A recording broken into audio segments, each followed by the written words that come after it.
Assalamualaikum warahmatullahi wabarakatuh. Waalaikumsalam warahmatullahi wabarakatuh. Bismillahirrahmanirrahim. Alhamdulillahi rabbil alamin. Wal aqibatu lil muttaqin. Wala udwana illa 'alal zalimin.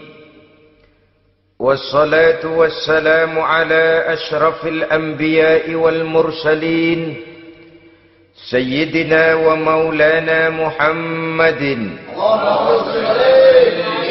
وعلى آله وأصحابه المجاهدين الطاهرين أما بعد.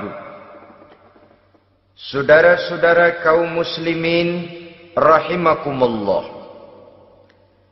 Salah satu kelebihan makhluk bernama manusia, yaitu bahwa Allah subhanahu wa ta'ala menghiasi hidup manusia ini dengan syahwat atau yang lazimnya kita sebut sebagai hawa nafsu.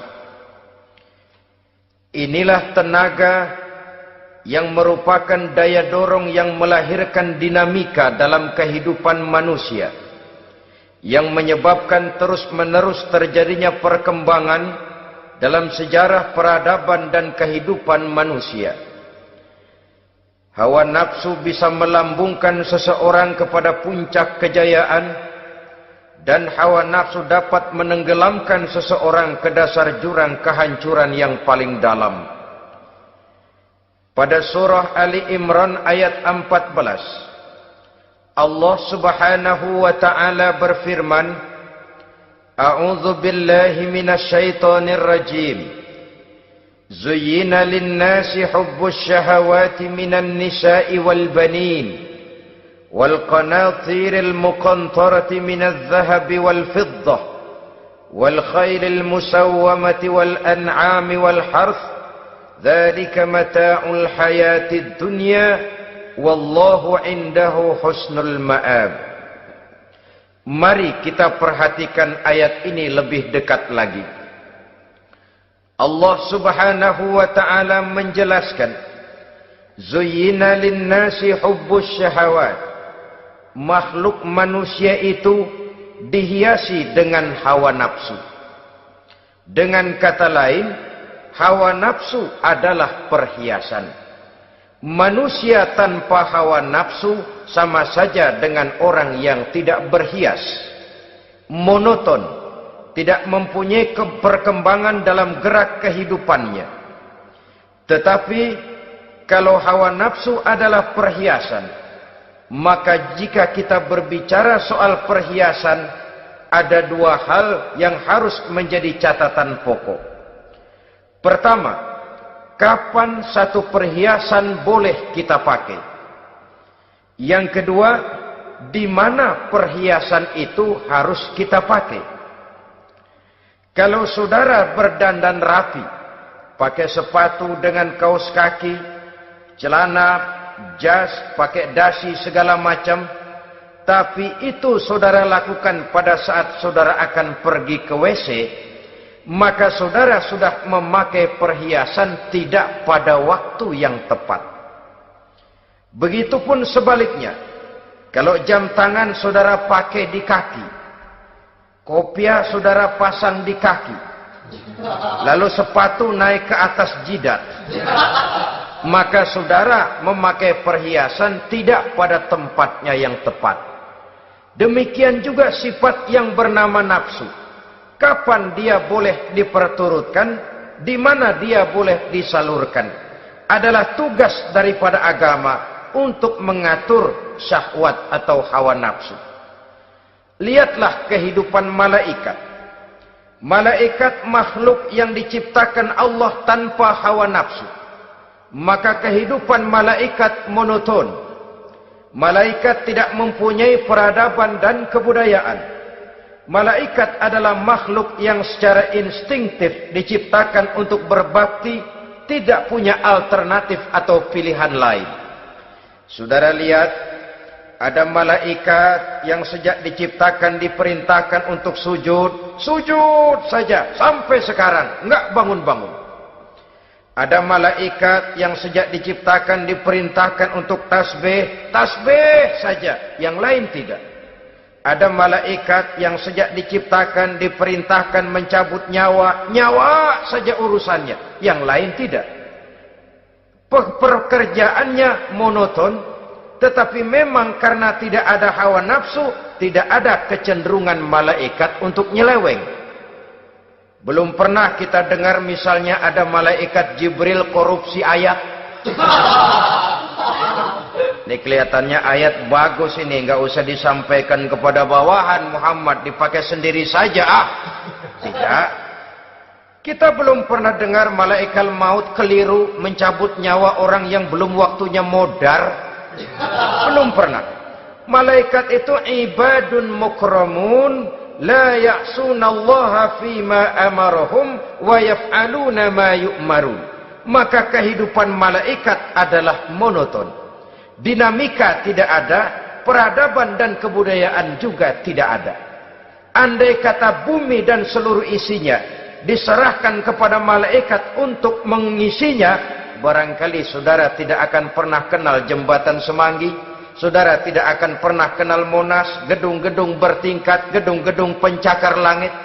Semua yang menggerakkan itu adalah karena manusia mempunyai hawa nafsu. Nah, kemudian pada kalimat berikutnya Allah memberikan rincian. Apa nafsu kepada apa yang paling menonjol dalam kehidupan manusia itu? Pertama, minan nisa, hawa nafsu kepada perempuan. Ini tentu yang ditujukan laki-laki. Dimanapun saja makhluk bernama laki-laki, kalau dia normal, tidak impoten, mesti suka kepada perempuan. Itu wajar, bin pantas alias normal. Tetapi tadi saya katakan di awal, nafsu kepada perempuan adalah perhiasan. Kapan makainya, di mana makainya, itulah tugas agama memberikan tuntunan dan aturan. Saudara-saudara kaum muslimin rahimakumullah, nafsu kepada wanita dapat mengantarkan seseorang kepada puncak kejayaan, tapi nafsu kepada wanita bisa menenggelamkan seseorang ke jurang kehancuran. Bergantung kepada latar belakang apa yang mendorong timbulnya syahwat tadi. Dengan kata lain, motivasi syahwat tadi digerakkan oleh iman dan ketakwaan, atau semata-mata karena memang syahwat yang merupakan kendaraan iblis. Penyelewengan pertama yang terjadi dalam sejarah kehidupan manusia adalah penyelewengan yang dilakukan oleh Nabi Adam alaihissalam pada saat ia memetik buah huldi. Kenapa itu dilakukan oleh Nabi Adam? Karena terdorong oleh rasa sayang dan cinta kepada istrinya Hawa.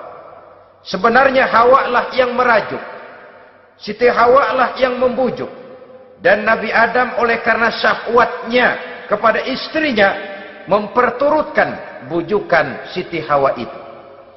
Peristiwa Nabi Adam ribuan tahun yang lalu akan terus relevan sampai ke zaman kita sekarang ini. Berapa banyak orang-orang yang karena terlalu ingin menyenangkan istrinya, lalu tidak segan-segan melakukan perbuatan yang menyimpang, baik itu merugikan orang lain, merugikan masyarakat, bahkan merugikan bangsa dan negaranya. Seorang pedagang tidak akan segan-segan menipu, Sebaliknya pun begitu. Tidak jarang wanita di dalam kelemahannya bisa menenggelamkan dunia.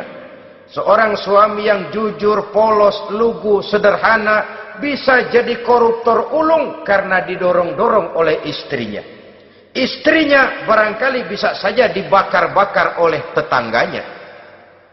Suaminya jujur, sederhana, kepala bagian, tempatnya basah tapi melarat. Istri rupanya tidak sabar melihat gaya hidup yang makin konsumtif, persaingan yang makin tajam. Suaminya dikipas-kipasin. Kata istrinya, "Bang, tetangga sebelah kita lakinya pegawai kecil, Bang, tapi gelangnya kayak pelek beca. Abang ini kepala bagian tidak bisa membelikan saya macam itu, percumalah." Kata suaminya, "Ya bagaimana, Bu, gaji saya cuma segitu-gitunya." Ya namanya kepala bagian, apaan, kayak sabet dulu. Kalau sudah berpikir ke arah ini, artinya sudah ngipasi suaminya untuk melakukan tindakan yang tidak wajar. Saudara-saudara kaum muslimin rahimakumullah, sejak zaman klasik sampai kepada zaman kita sekarang ini, kita melihat kecenderungan syahwat kepada wanita ini. Julius Kaisar yang katanya gagah perkasa ternyata tunduk di bawah kaki Cleopatra. Napoleon Bonaparte, the Lion of Europe, singa daratan Eropa, luas kekuasaannya, gagah perkasa tentaranya, kepada siapa dia tunduk? Ke bawah kakinya Margaret Josephine. Demikianlah di zaman kita sekarang, kita melihat di Jepang, betapa Perdana Menteri Uno didesak mengundurkan diri dari jabatan Perdana Menterinya oleh karena terlibat skandal dengan geisha. Kita juga melihat di Amerika betapa Senator Gary Hart dari Partai Demokrat yang masih muda, jenius, diharapkan masa depan Amerika lahir dari tangannya, terpaksa mengundurkan diri dari calon presiden oleh karena terlibat skandal dengan Donna Rice. Kita juga menyaksikan betapa parlemen dan kabinet di Inggris sempat geger oleh karena skandal Pamela Bordes, pelacur kelas kakap yang melanglang buana mencari sasaran-sasaran kakap. Ini adalah kisah kejatuhan yang diakibatkan oleh hubbus syahawat minan nisa. Oleh karenanya benar jika Nabi kita menyatakan an-nisa'u imadul bilad, wanita adalah tiang negara. Jikalau baik wanita, baik negara. Jikalau rusak wanita, hancur negara. Kalau syahwat kepada wanita cuma semata-mata karena syahwat, maka seorang laki-laki akan memandang wanita cuma sekedar alat pemuas hawa nafsu. Nilainya rendah. Sedangkan agama kita mengajarkan ma akraman nisaa illa karimun wa ma ahanan nisaa illa laimun, kata Nabi. Tidak akan menghormati kaum wanita kecuali orang-orang yang terhormat, dan tidak akan merendahkan derajat kaum wanita kecuali memang orang-orang yang rendah moralnya. Dengan kata lain, apabila syahwat minan nisa ini dilandasi dengan semangat iman dan ketakwaan, maka kehidupan Rasulullah sallallahu alaihi wasallam sungguh menjadi figur dan contoh dalam kehidupan kita. Perkawinannya bukan karena wajah yang cantik semata-mata, tapi lebih merupakan nilai ibadah kepada Allah Subhanahu wa taala. Dengan demikian, kecenderungan kepada hubbus syahawat minan nisa dikontrol oleh nilai iman. Barometernya, tolok ukurnya adalah iman. Di zaman sekarang banyak kasus kawin campur yang pada akhirnya akan membingungkan kita sendiri. Padahal Al-Quran secara jelas dan tegas memberikan bimbingan. Orang itu kalau sudah, kata Imam Syafi'i, wa ainur ridha an kulli aibin kalilatun kama anna aina suhti tubdil masawiya. Mata kalau dibalut cinta dia buta terhadap nista, tapi mata kalau dibalut benci hanya melihat yang keji-keji saja. Biasanya cinta kepada wanita memang bisa menimbulkan dorongan yang positif, tapi juga bisa membuat seseorang buta sama sekali. Dorongan yang positif paling kurang dari segi penampilan. Coba lihat lelaki kalau lagi demen perempuan, lenjeh banget kan? Ya.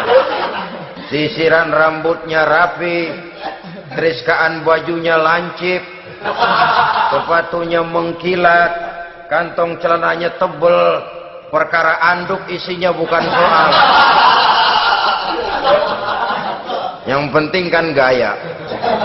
Lalu dinamis, kreativitasnya ada saja timbul. Tapi pada sisi lain, jikalau orang sudah kehilangan pertimbangan, juga kadang-kadang tidak segan-segan mengorbankan akidah, mengorbankan nilai-nilai iman. Padahal ini taruhan utama, sampai Quran dengan tegas memberikan peringatan. Wala ammatun mu'minatun khairun min musyrikatin walau a'jabatkum. Perempuan budak yang hitam legam, kalau beriman, itu lebih baik untuk dinikahi daripada wanita cantik berkulit kuning langsat tapi musyrik. Lebih baik budak yang hitam legam beriman daripada wanita cantik berkulit kuning langsat berhati bangsat. Tapi kita kadang kehilangan pertimbangan. Karena agama, karena cinta agama digadaikan. Karena cinta akidah terjual. Karena cinta keyakinan jadi korban. Ini semua penyakit yang datang dari hubbus syahawat minan nisa. Kecenderungan mengumbar nafsu kepada perempuan. Ini memang perhiasan, tapi bisa juga jadi bumerang dalam kehidupan manusia. Berapa banyak penyelewengan terjadi karena pengaruh wanita yang tidak bisa jadi bisa. Ini pengaruh di dalam kehidupan memang sedemikian besarnya. Sehingga saudara-saudara kaum muslimin, inilah yang perlu dikendalikan dalam kehidupan, kapan dan di mana. Kalau nafsu adalah perhiasan, kapan dan di mana perhiasan itu harus kita pakai? Di mana dia harus kita tempatkan?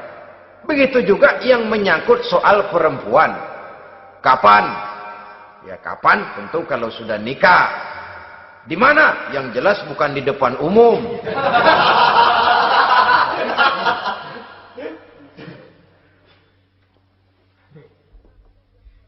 Ini nafsu yang pertama, minan nisa. Yang kedua, wal banin. Dihiasi juga manusia dengan kecintaan kepada banin. Makna banin di sini al-aulad, anak-anak laki. Kenapa disebut banin, anak-anak laki? Karena pertama, sering anak laki itu lebih jadi kebanggaan buat orang tuanya ketimbang anak perempuan. Sebabnya apa? Pertama, faktor nasab. Silsilah lebih kuat kepada laki-laki ketimbang perempuan.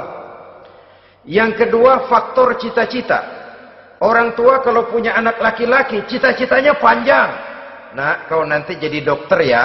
Nak, jadi insinyur ya. Nak, jadi pilot ya. Nak, jadi pengusaha ya. Nak, jadi presiden ya. Tapi kalau dia punya anak perempuan, paling, ya nak, mudah-mudahan nanti kamu dapat jodoh orang baik, nak. Dapat jodoh orang soleh. Saudara-saudara, yang ketiga, anak perempuan itu kalau sudah berkeluarga, biasanya pindah kepada lingkungan keluarga lain. Sehingga orang berkata, punya anak perempuan banyak sebenarnya seperti agen. Artinya ada yang mau bawa, kan begitu. Ada yang minta, ambil.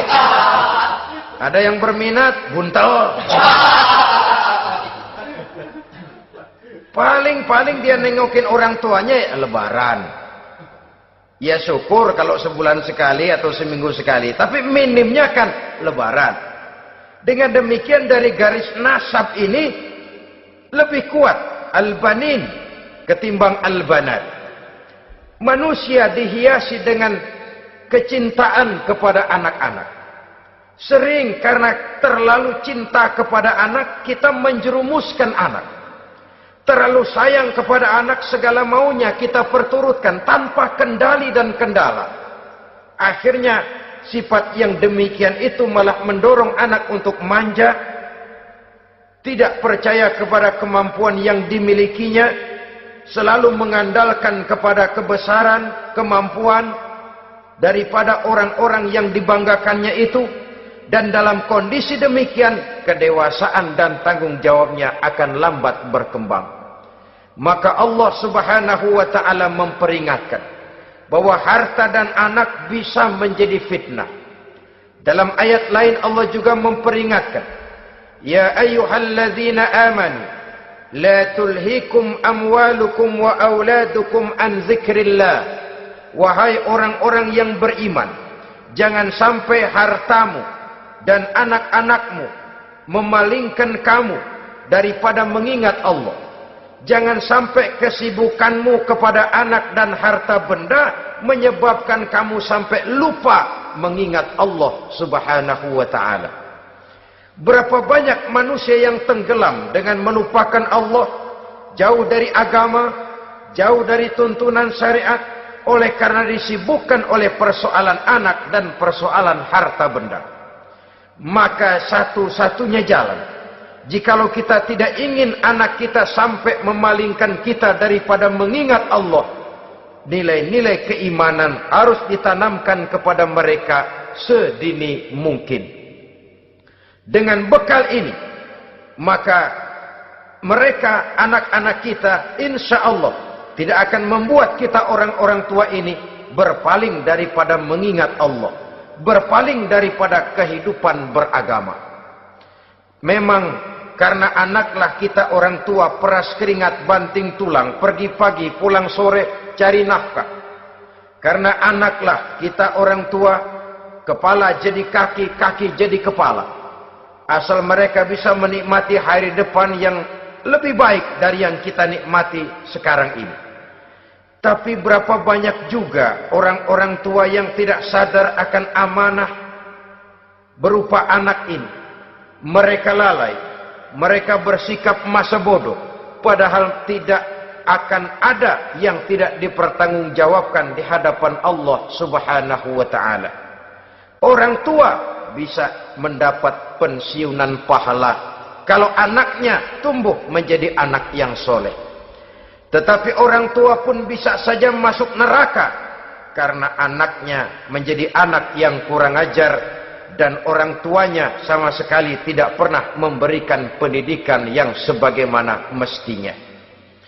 Saudara-saudara kaum muslimin rahimakumullah, kita tentu berharap memperoleh pensiunan pahala dan bukan mendapat tambahan dosa dari kekurang ajaran anak-anak kita akibat kita sebagai orang tuanya tidak pernah mau mendidik mereka. Dalam hadis ada diriwayatkan, ada anak kurang ajar, sembahyang tidak, puasa ibadah tidak, kenal Allah tidak, beriman pun tidak, dosa kelewat banyak, kejahatan berkarat. Di akhirat nanti disidang dia, ditanya, kamu kenal siapa Tuhanmu? Tidak. Kamu tahu siapa nabimu? Tidak. Kitab sucimu apa? Tidak tahu. Kiblatmu di mana? Tidak ada. Kamu sholat? Tidak pernah. Kamu puasa? Tidak pernah. Wah, kalau begitu kamu rusak sekali. Kamu neraka. Anak ini mengajukan protes. Saya menuntut keadilan. Benar saya tidak kenal siapa Tuhan saya. Saya tidak tahu apa kitab suci saya. Saya tidak pernah mendirikan sholat. Tidak pernah melaksanakan puasa. Pendeknya tidak ibadah dan tidak iman. Tapi semua itu terjadi. Sebab-sebabnya tidak lain karena orang tua saya tidak pernah mendidik dan mengajarkan saya. Orang tua saya tidak pernah mengarahkan saya ke jalan itu. Sampailah saya seperti keadaan yang sekarang ini. Orang tua saya enak-enakan ngaji, saya teler diantepin aja. Orang tua saya memegang kitab, saya megang botol. Dia tahu, dia diam saja. Dia tahu dan dia tidak memberikan peringatan. Karena orang tua saya lah, maka saya jadi seperti sekarang ini.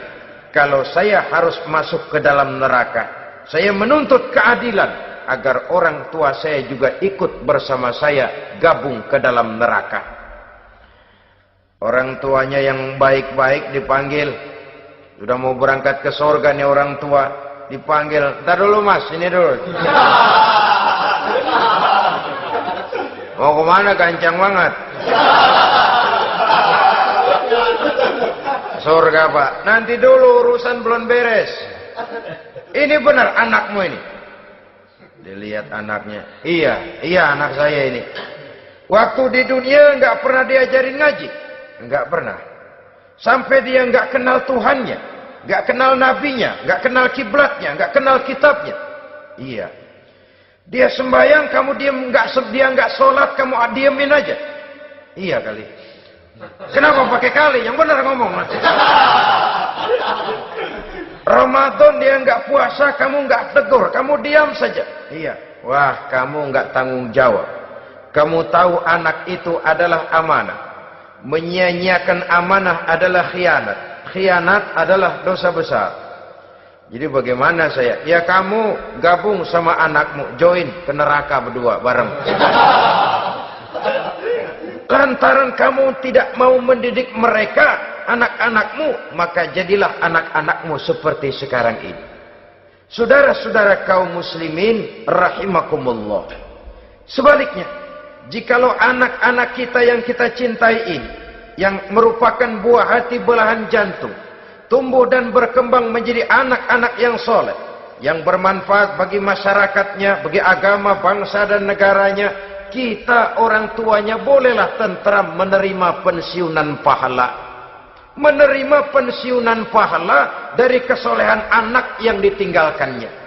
Alangkah nikmatnya mendapat pensiunan pahala. Terbaring kita di bawah pohon kemboja, nilai kebaikan kita dikenal orang, nama kita akan tetap hidup.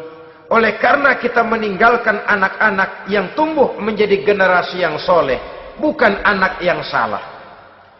Oleh karenanya, kecintaan kepada anak jangan sampai membuat kita lalai dari mengarahkan mereka kepada kehidupan beragama.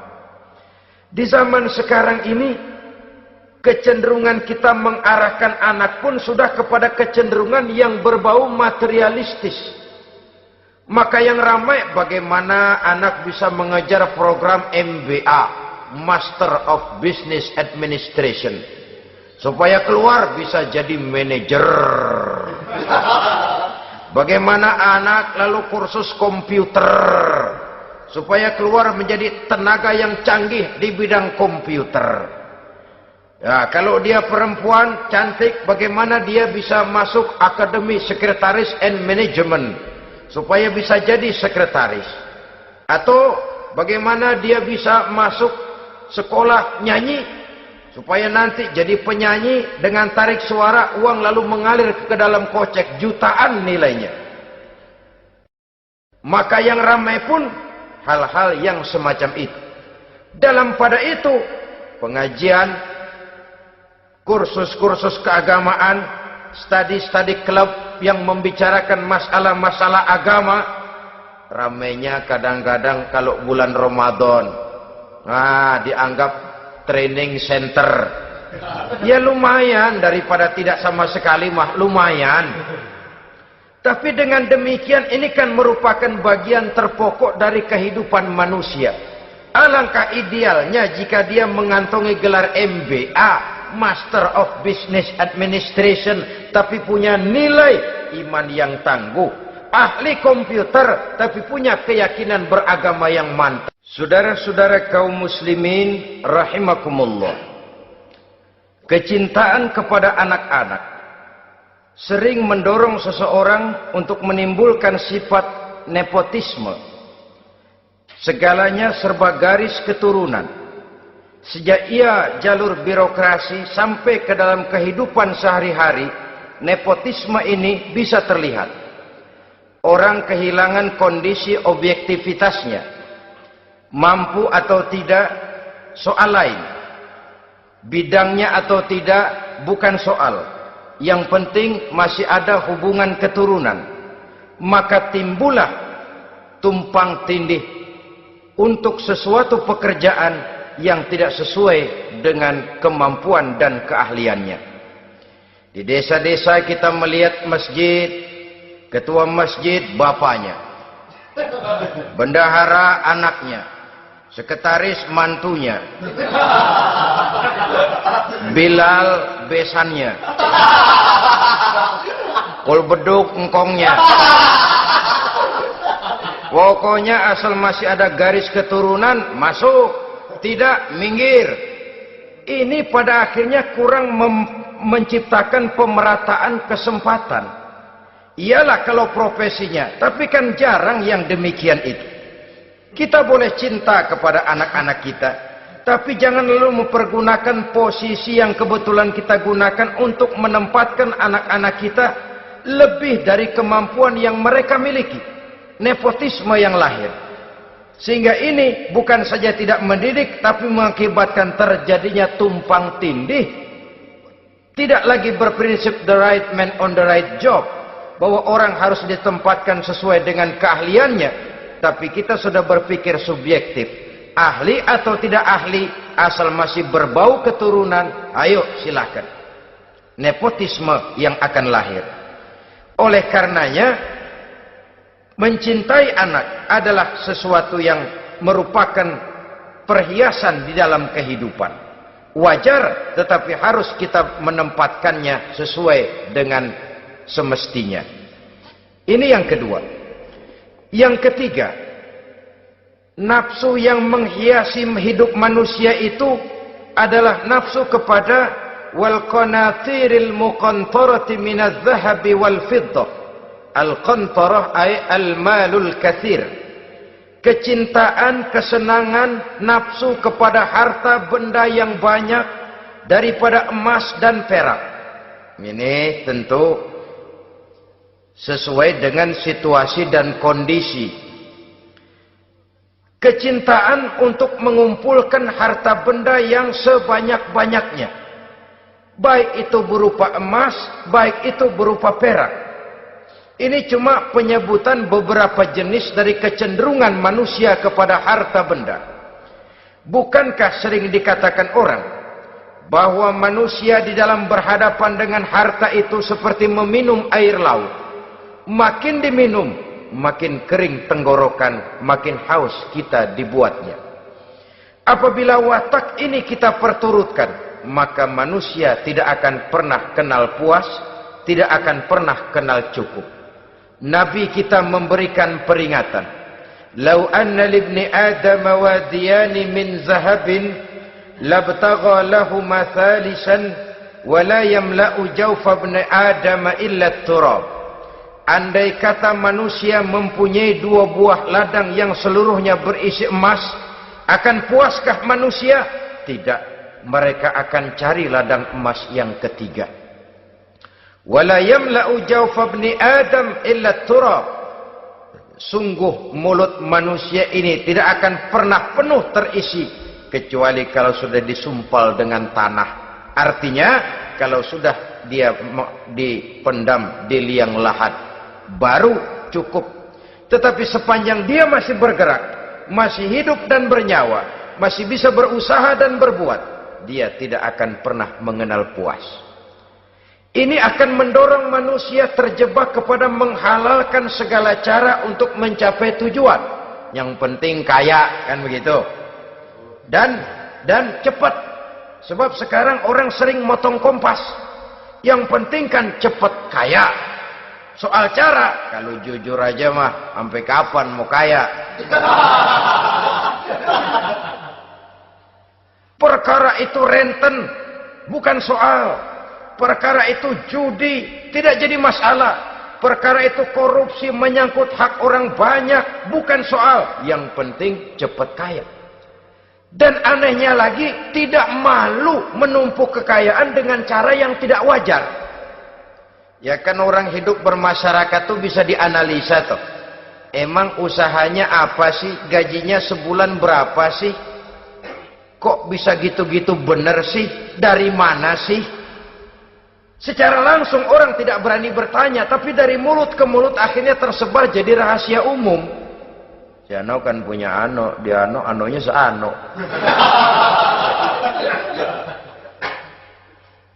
Ini bisa jadi bahan pertanyaan dalam kehidupan, akhirnya jadi gunjingan.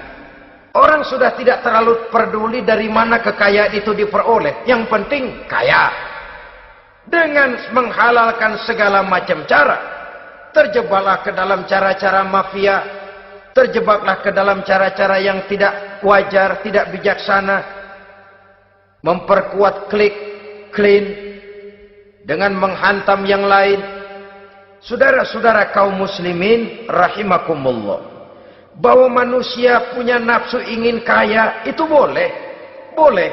Agama memberikan tuntunan, memberikan aturan. Tidak hanya sekedar asal kaya, tidak hanya sekedar asal banyak harta.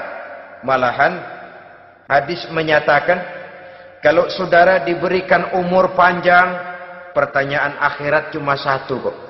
Umurmu kau habiskan di mana? Kalau saudara diberikan amanah berupa ilmu pengetahuan, pertanyaan akhirat juga cuma satu kok. Ilmumu kau amalkan untuk apa? Tapi kalau kita diberikan amanah berupa harta benda, pertanyaan akhirat itu dua.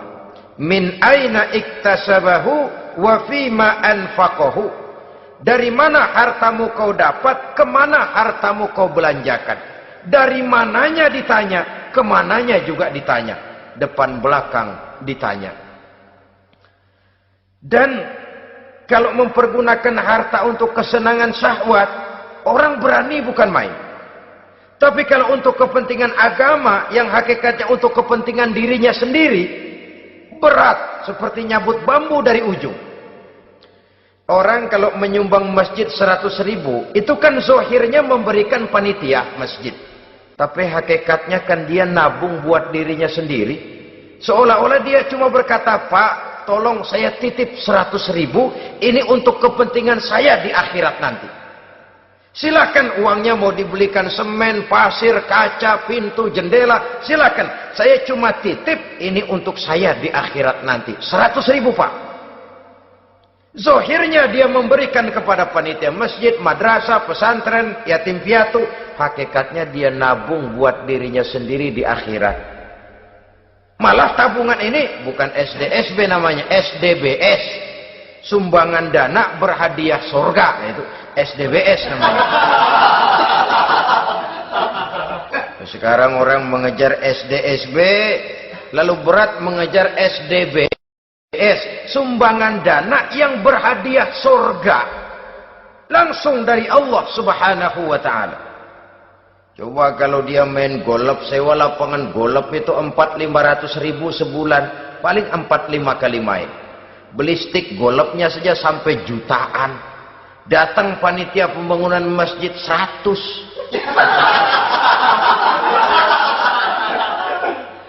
Minta didoain masuk surga lagi.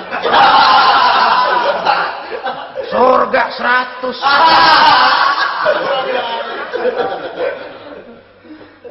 Saudara-saudara kaum muslimin rahimakumullah, kecintaan kepada harta benda yang banyak, baik berupa emas, berupa perak, mendorong orang untuk berlomba-lomba yang Allah peringatkan dalam Al-Quran, alhaakumut takatsur hatta zurtumul maqabir.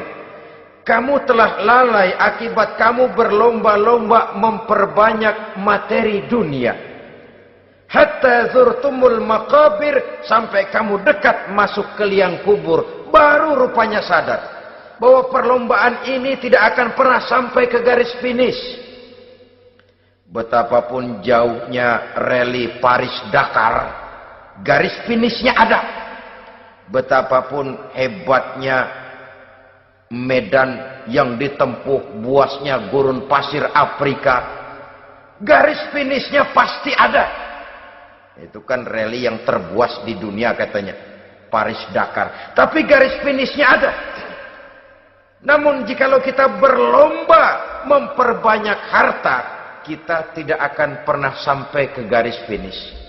Yang kecil-kecilan aja dah. Kalau orang ditanya, kamu kenapa sih belum mau sembahyang? Ya bagaimana mau sembahyang Pak, tinggal di Jakarta masih kontrak.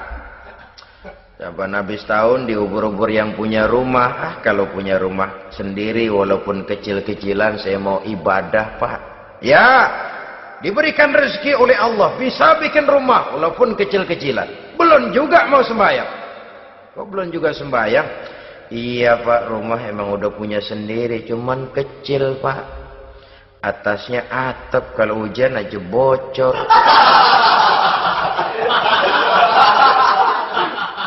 Kalau bisa bikin rumah yang permanen Pak, tenang, saya ibadah sembahyang saya rajin. Iyalah, diberikan rezeki bisa bikin rumah permanen, bagus rumahnya. Lain lagi, iya, rumah sudah permanen, tembok, kubin, cuman isinya belum ada Pak, perabotannya. Aduh. Kalau punya peralatan rumah tangga yang memadai, tenang, saya ibadah. Diberikan juga rezeki bisa beli perabotan rumah tangga yang lumayan. Di atas tehelnya sudah pakai karpet, mebelnya spaghetti, tempat tidurnya alga spring bed dan low pillow, ada kulkas, ada TV, di sebelah TV ada kunci mobil. Kuncinya mobilnya.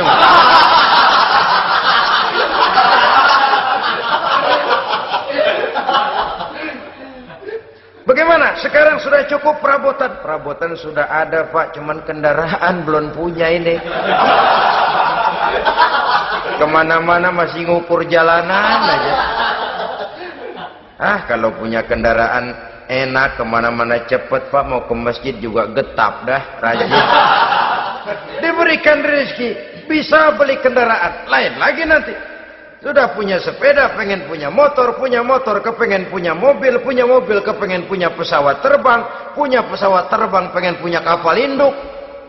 Sudah punya kebun, pengen beli sawah, sudah punya sawah, pengen punya gunung, sudah punya gunung, laut diborong. Perlombaan materi tidak akan pernah membawa kita ke garis finish, karena sifatnya sangat abstrak, bahkan akan mendorong kita seperti gurita, cenderung kepada penyakit tamak bin rakus alias serakah. Dengan demikian saudara-saudara, bahwa kecintaan kepada harta merupakan nafsu, dan nafsu itu adalah perhiasan, dia bisa menjadi daya dorong positif. Kalau dalam upaya memperoleh harta itu kita tidak akan keluar dari tujuan keridhaan Allah. Saya cari nafkah, tapi yang Allah ridho.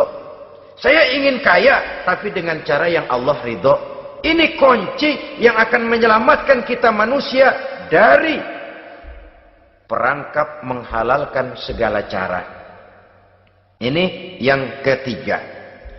Yang keempat, dihiasi manusia itu dengan nafsu kepada wal khailil musawwamah, kuda yang bagus, kendaraan yang bagus, kuda yang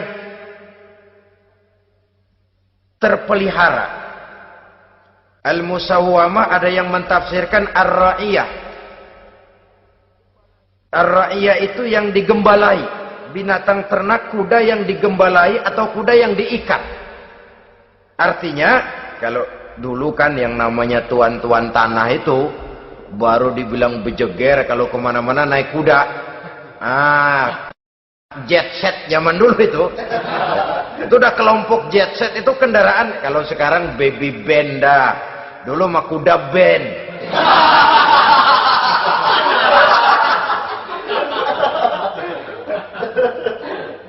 Manusia punya kecenderungan suka kepada kendaraan. Apalagi di zaman sekarang ini, wah, iklan-iklan itu kan sangat menggoda kita.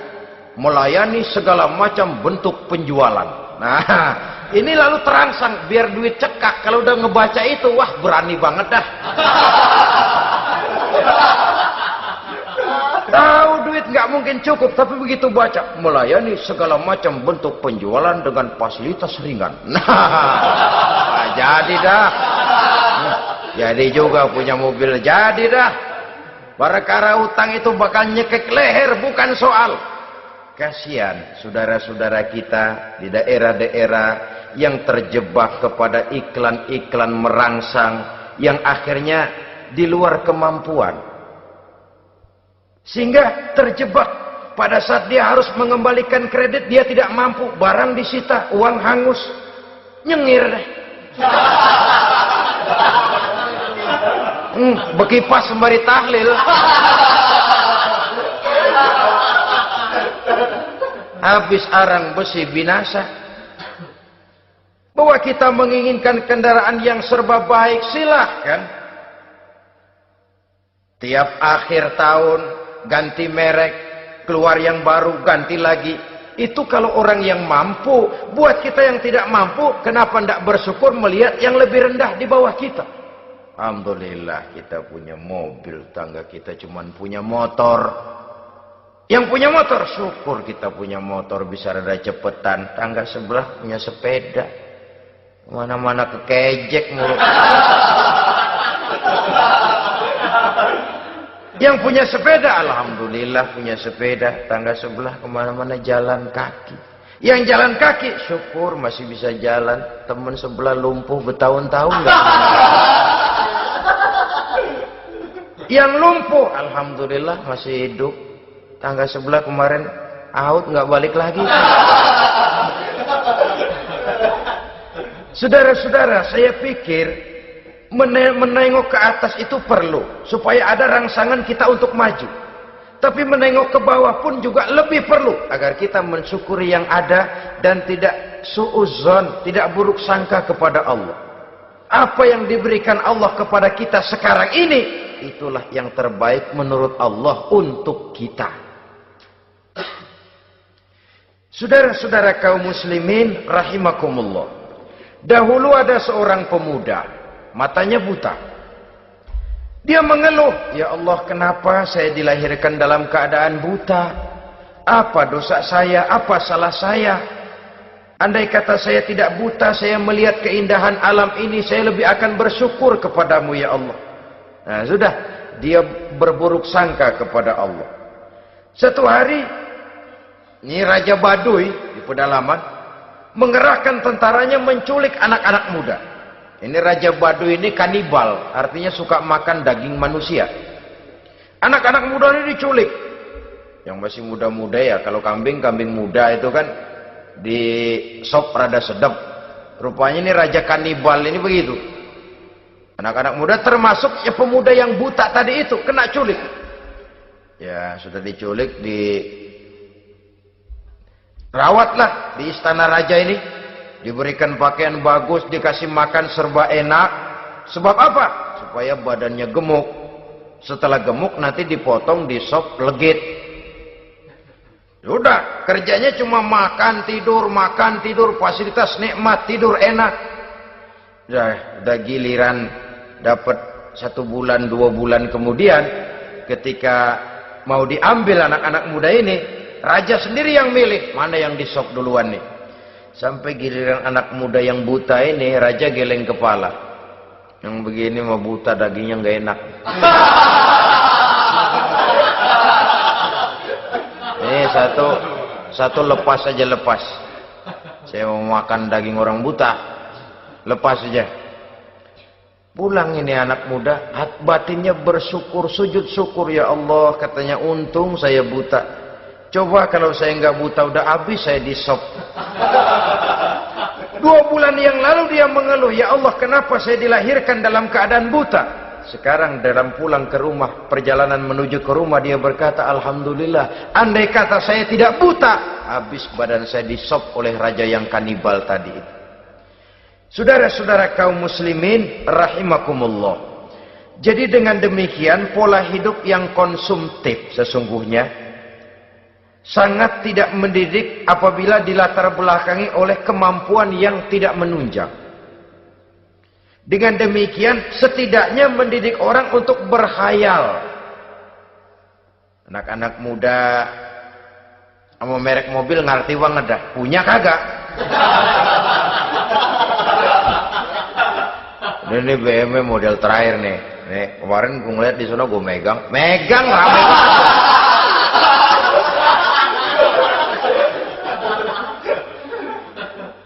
Tulul amal ini kalau tidak diimbangi dengan saluran yang positif, dia akan terjebak kepada penyakit tulul amal, panjang angan-angan. Baiklah ya, wal khailil musawwamah. Yang keempat, yang kelima maksud saya, wal an'am, cinta kepada binatang ternak. Manusia ini kan punya kecenderungan macam-macam. Setelah rumahnya bagus, hartanya banyak, kendaraannya cukup, ingin beternak. Jadilah peternak. Ini kecenderungan manusia, wajar saja sepanjang didapat dan dilakukan dengan cara-cara yang wajar. Wal hars, dan tumbuh-tumbuhan, bertani, bersawah, berladang, itu merupakan kecenderungan daripada manusia.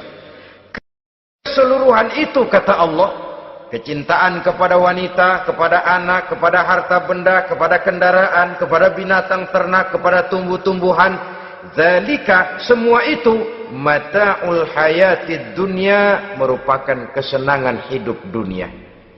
Berapa lama kesenangan hidup dunia? Sebentar, seumur manusia. Seumur manusia. Bahkan kadang-kadang pada saat dia masih hidup pun orang tidak sepenuhnya sempat menikmati kesenangan hidup dunia. Apabila ajal datang, selesailah kehidupan dunia sampai di situ. Orang-orang kafir, buat mereka surganya di dunia ini. Bila kehidupan di dunia selesai, selesailah sudah surganya sampai di situ. Kesemua itu, kata Allah, merupakan kesenangan daripada kehidupan di dunia. Wallahu indahu husnul ma'ab, dan Allah mempunyai tempat kembali yang sangat baik. Nah, setelah Allah menjelaskan semua itu, pada ayat yang ke-15 Allah memberikan jalan keluarnya. Memperturutkan nafsu kepada wanita, anak-anak, harta benda, kendaraan, binatang ternak. Bijaksanakah itu? Dalam ayat ke-15 surah Ali Imran ini, Allah memberikan penjelasan tuntas. Qul a'unabbi'ukum bi khairim min zalikum. Katakan kepada mereka Muhammad, maukah kamu aku beri kabar yang lebih baik dari semua itu? Lebih baik daripada kesenanganmu kepada wanita, kepada anak-anak, kepada harta benda, kepada kendaraan dan sebagainya. Mau kamu aku beritahu yang lebih baik daripada semua itu? Jawaban tentu mau. Kalimatnya bukan ukhbirukum, a'unabbi'ukum. An-naba itu berita yang besar. Lain dengan al-khabar, itu berita biasa saja. An-naba, sehingga pembawa berita disebut nabi. Dari naba yanbi, pembawa berita yang benar. A'unabbi'ukum, maukah aku tunjukkan kepada satu berita yang benar-benar besar dan benar-benar lebih baik dari yang semua disebutkan tadi. Apa jalan keluarnya? Lillazina taqaw 'inda rabbihim jannatun tajri min tahtihal anhar. Bagi orang-orang yang bertakwa kepada Allah, mereka akan mendapatkan surga yang di bawahnya mengalir sungai. Khalidina fiha, mereka akan kekal di dalamnya. Wa azwajun mutahharah, dan mereka mendapat istri-istri yang suci. Waridwanum minallah, dan keridhaan daripada Allah subhanahu wa ta'ala. Kalau kamu hai orang-orang yang beriman, kalau kamu hai manusia menyangka bahwa nafsu kepada wanita, anak-anak, mengumpulkan harta benda, kendaraan yang menarik, binatang ternak dan tumbuh-tumbuhan itulah yang lebih baik untuk kesenangan dunia, memang itu kesenangan dunia. Tapi nih, seolah-olah kata Allah, nih, saya kasih tahu kamu, aku beritahu yang lebih baik dari semua itu. Apa? Takwa kepada Allah. kecintaan kepada wanita. Kalau takwa dasarnya, orang nggak amburadul, nggak semrawut, nggak pokoknya gue mau asal perempuan dan membuat terus. Tapi punya kaidah, punya norma. Demikian juga kepada anak-anaknya. Demikian juga kepada harta benda. Pokoknya asal harta, mau halal, mau haram, tekuk terus saja. Semuanya dilandasi oleh taqaw, lillazina taqaw, oleh ketakwaan kepada Allah. Nah, ketakwaan ini akan menghasilkan apa? Inda rabbihim jannatun tajri min tahtihal anhar. Melahirkan, menghasilkan surga yang di bawahnya mengalir sungai-sungai. Saudara-saudara kaum muslimin rahimakumullah, jika kita menyangka bahwa wanita bisa memberikan kesenangan, iya, kesenangan dunia. Jika kita menyangka bahwa harta benda bisa memberikan kesenangan, iya, kesenangan dunia. Jika kita menyangka bahwa kendaraan bisa memberikan kesenangan, iya, kesenangan dunia. Tapi kita tidak cuma ingin itu, kita ingin itu semua juga bisa membawa kesenangan akhirat. Caranya landasi dengan takwa. Kesenangan kepada wanita didasari dengan takwa. Maka jangan jadikan wanita cuma sekedar alat pemuas hawa nafsu. Kesenangan kepada anak-anak dilandasi dengan takwa. Maka anak-anak diarahkan kepada jalan yang diridhoi Allah. Kesenangan kepada kendaraan dilandasi dengan takwa, maka kendaraannya selalu mengarah berjalan menuju jalan takwa, diridhoi oleh Allah Subhanahu wa taala. Kalau tidak, tuh mobil asal lempengan Ancol gancang banget dah. Tapi giliran dihadapin ke masjid, mogok melulu mobil. Urusan ngaji ada aja halangannya tuh kendaraan. Tapi kalau untuk urusan maksiat, ngebut benar-benar. Dilandasi dengan ketakwaan. Sehingga dengan demikian, tidak hanya sekedar surga di dunia ini, tapi lebih-lebih di surga di akhirat nanti. Khalidina fiha, kekal. Kalau dunia ini kan zillun zail, bayangan. Hari ini kita jaya, besok kita bangkrut. Siapa yang mau menghalangi? Hari ini kita melambung, besok kita nyungsep. Siapa yang bisa menarik?